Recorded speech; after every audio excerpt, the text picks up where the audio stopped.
Alright folks, welcome to another edition of Show Me Your Car. Man, do we got a cool one for you today. But before I show you the car, if you can do me a big favor and hit that subscribe button. We're down to 83% of the viewers are now subscribed. Thank you very much, and thank you to all my subscribers. But anyhow, enough of that. Let's take a look at this car. I'm Craig here with Show Me Your Car.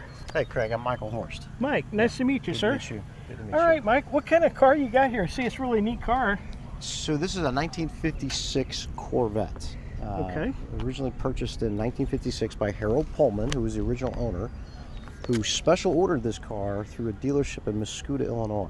Okay. So Harold lived in Jennings, a stone's throw from the Corvette plant back in the 50s, right? Right. And so when he went to Mascoutah, the obvious question is why? Well, ironically, I found this article online by accident about my grandfather and his dealership, the car dealership he owned.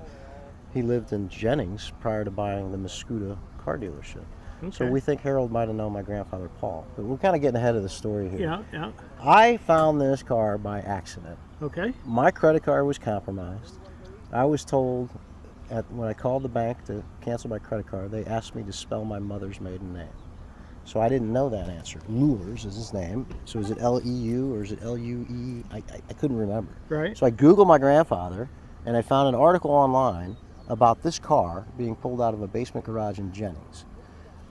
I couldn't believe my eyes. In the article online was documentation, sales invoice, order sheet, all in my grandfather's handwriting. In the article itself was one line that said, originally purchased at Paul Lures Chevrolet in Mascoutah, Illinois. So I'm sitting at my kitchen counter in 2017 with a Google search to spell my grandfather's name because I couldn't remember, and Google rendered an article about a guy, Bob Coons, buying the estate of Harold Pullman to get a 1956 Corvette. Wow. Well, in the article, as I'm flipping through, the provenance is unbelievable. The order sheet, the sales invoice documents that Harold special ordered this car with a high-lift camshaft. So in 1956, they made 3,624 Corvettes.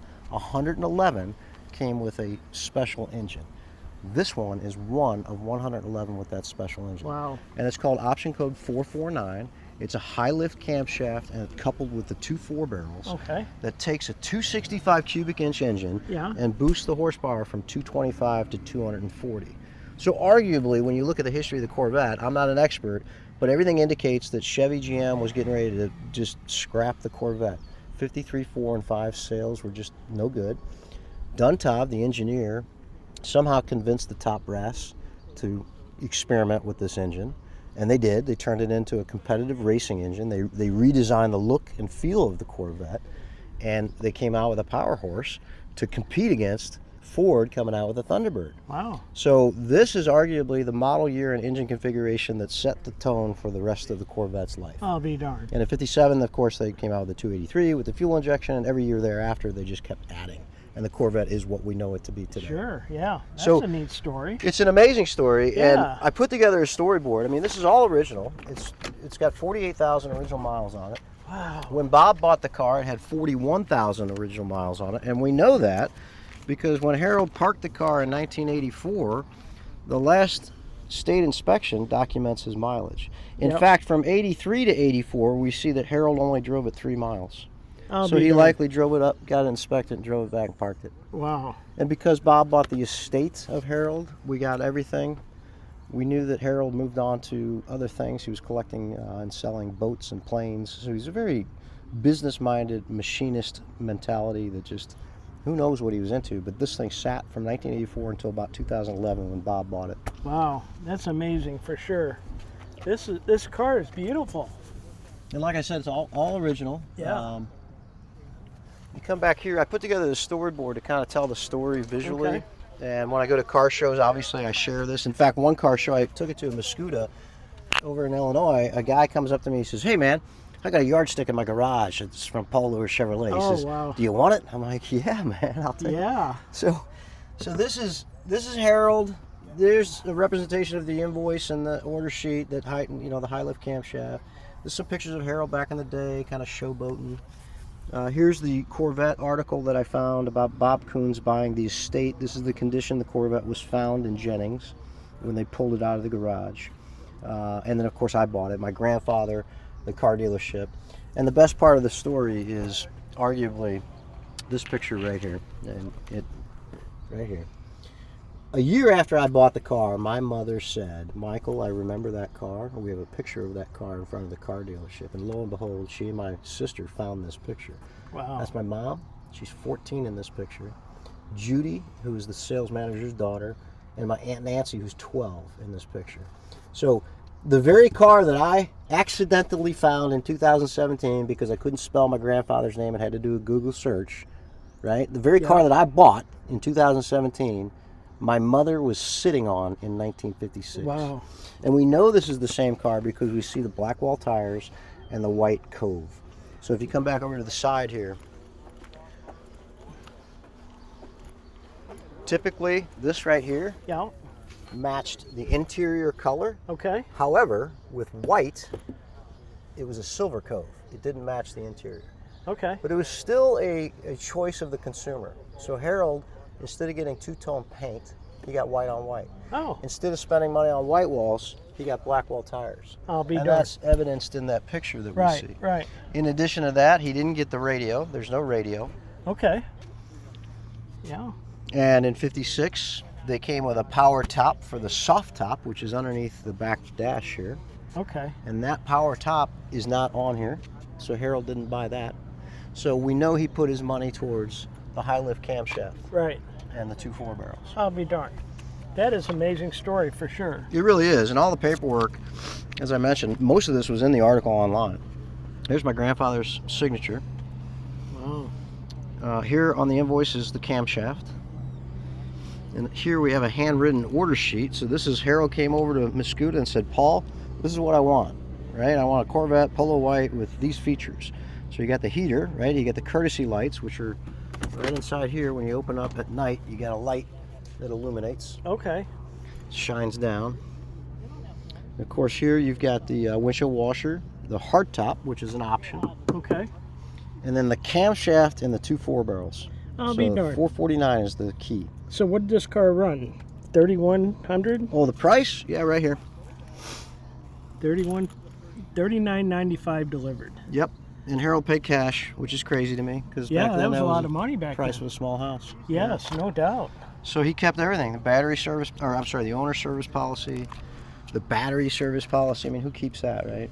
Harold, the proverbial spiral notebook, right? I mean, look at this. Yeah. He documented, and there's days where you know he was just cruising because the gas mileage is good, but then over here, you know, 7.9. He was racing that day. Yeah, that's funny. We have state inspection. We got every state inspection from 1970 until 1984. We kind of talked about that a little bit. Yes. But that documents the mileage over the years. And then, of course, when Bob bought it, he drove it. He put about 6,000 miles on it. There's Harold. That's the original owner. Okay. And this is Harold back in the day, kind of showing off. Yeah. Now that picture back one, that was just your mom and everybody in the car again. Yep, that's him. Yeah, okay. Yeah, that's cool. That's priceless. It is. It is. Yes. And so my grandfather died when I was 10, and I took this keychain off his desk. And, you know, that was in 1980. Yes. And then in 2017, because some guy couldn't spell his grandfather's name and had to Google it, I find this car. Wow. Wow, what a story. Yeah. What a story. That is unreal. You know, you just don't hear stories like that. You don't. And I tell people all the time that I don't know where you're at on your walk of faith. Uh-huh. But this car to me is material evidence that there is somebody creating stories that we can't understand and comprehend, because Right. there's no way you can put this story together with the level of detail and convince me that it wasn't God. Yes, absolutely. Absolutely. This is unbelievable. Unbelievable. What a story, for sure.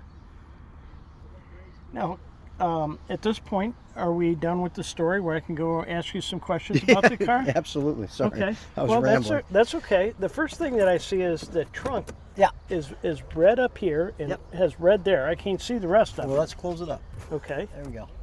Okay. So is that how it came from the factory then? Yep. This is all And you'll see, oh, I'm sorry. Oh, you're fine. You'll see this rubber mat here. Yeah. When you lift that up, you've got the cover, which Okay. is plywood, to the spare tire. Oh, okay, So gotcha. Spare tire's down there.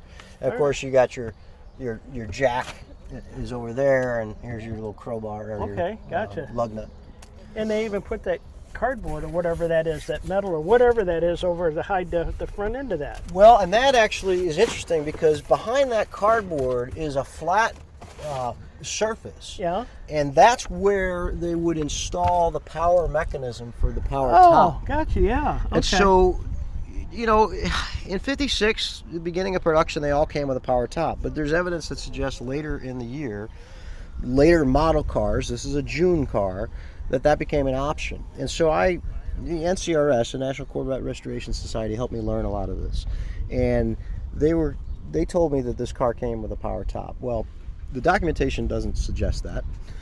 So possibly the dealer took it off and it came Right. from the plant with it. I don't know. Right. But when you take this cardboard out, that back dash where that power mechanism is installed, there's zero evidence that anything was ever installed because there's no screw holes, there's no wear. Right. It wasn't on there. Right. So I don't believe that it ever was on there. Yeah. Right. I'll be darned. Okay, ask Okay. away. I keep All right. rambling. Well, first thing I'm looking at here is we got split bumpers on the back here. Yeah. That is really kind of neat. Is that like basically to this type of year? 56 and 57 are almost identical in styling. Okay. So they look the same. Difference being the 57 had the 4-speed and the 283. But yes, Okay. that is the same on a 57. I think Okay.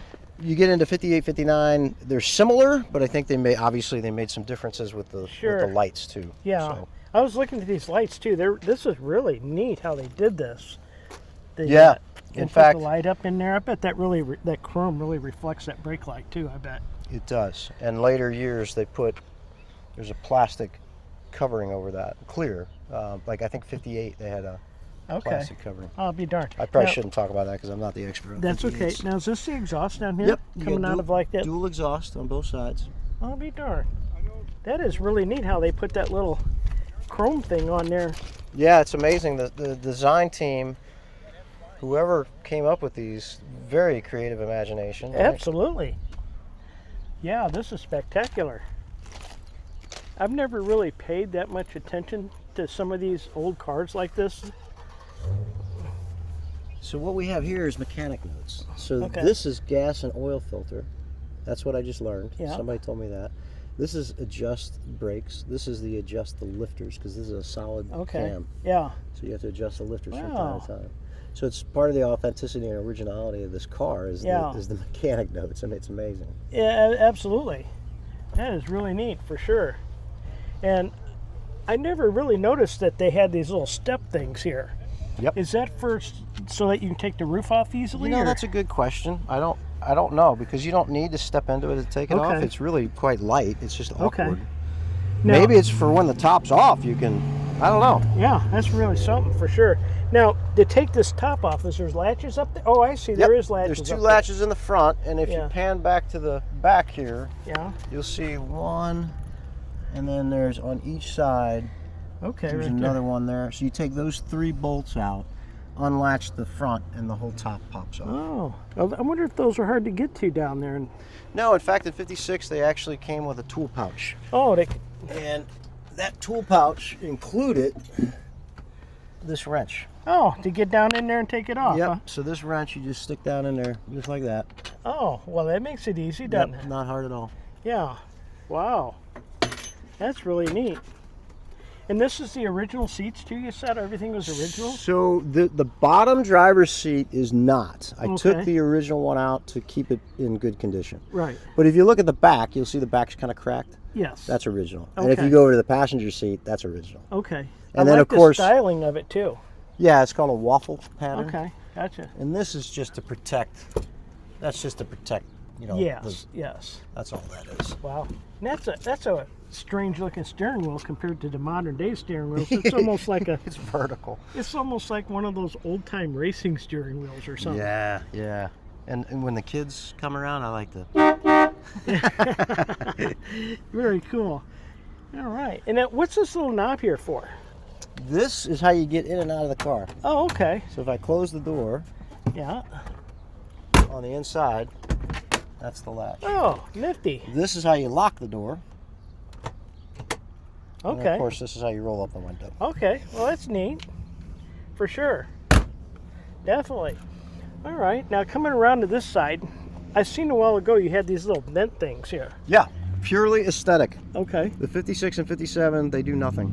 Okay. They're just designed. They're cool looking though. They are cool looking. They Yeah, look for like sure. they do something. Yeah. And of course, this one is functional. Okay. This is your modern air conditioning. Okay, so perfect. there's a latch underneath the dash that opens and closes this cowl. And that just forces air right inside underneath the dashboard. Wow. Does that work pretty good? It does, but on a hot day, if you're not moving, Oh yeah. boy, it's hot. Oh yeah, I bet for Yeah, sure. You got to be moving. Yeah. And of course, the heat back then is just similar. It opens up a duct down in here that allows the engine heat to come Oh, is into that it. how it works? Mm-hmm. Okay. There's not no heater core or whatever in there. Oh, I don't know. There might be. Yeah. I'm not a mechanic. Right. It's probably behind there, isn't it? Yeah, it could be. Yeah. But you know, hey, it sounds good. You're Okay. talking to a guy who's not a Corvette expert, who's Yeah. not a car expert. Yeah. You're talking to a guy who couldn't spell his grandfather's name. Well, okay. hey, thank God, huh? Thank God indeed. That's right. So I see here you got your headlights here. Yeah. Are these the blinkers? Yep. Okay, and then this little curved part of the front bumper. Mm-hmm. And that bumper, that grill on that. Yeah, it's amazing. Isn't that neat? It is cool. It reminds me of a shark. It's like a It does, doesn't it? And then we got the old Corvette logo right there. Mm-hmm. That is neat. Now I like the little humps on the hood here. Yeah. Kind of gives it. So if I put this down, you see it's got some styling there. Yeah. That is a neat looking front end, without a doubt. It really is. And part of the challenge with this car is it's authentic and original. And you look at the windshield and you go, oh, that's too bad. You got a big rock chip there.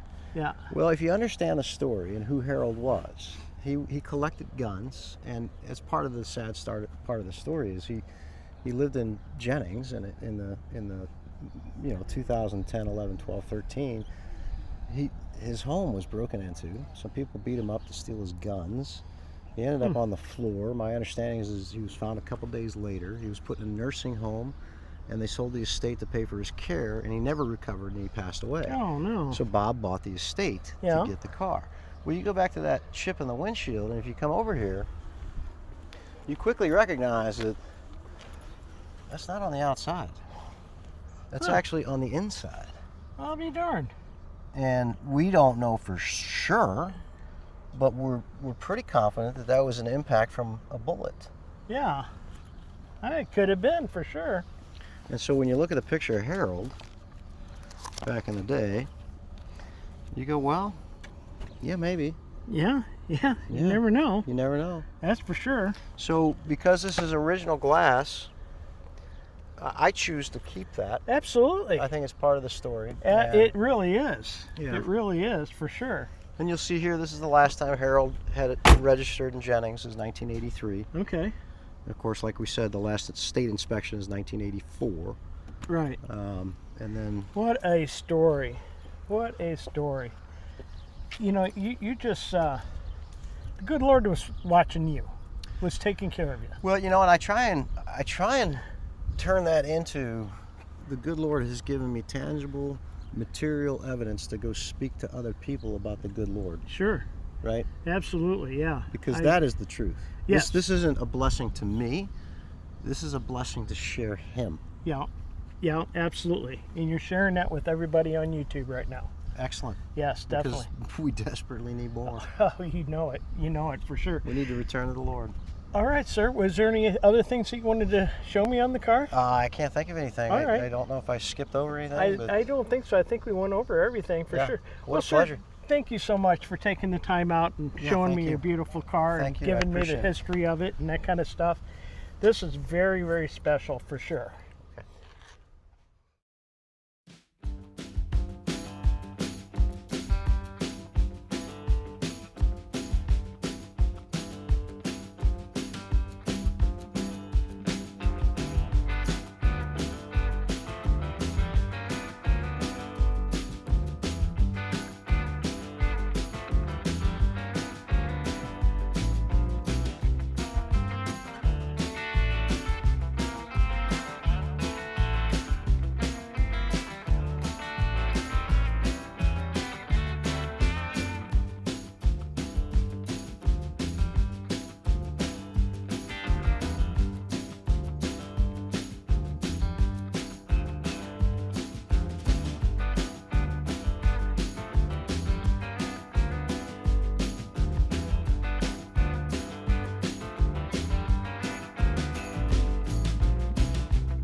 right, folks. Well, I hope you enjoyed that edition of Show Me Your Car.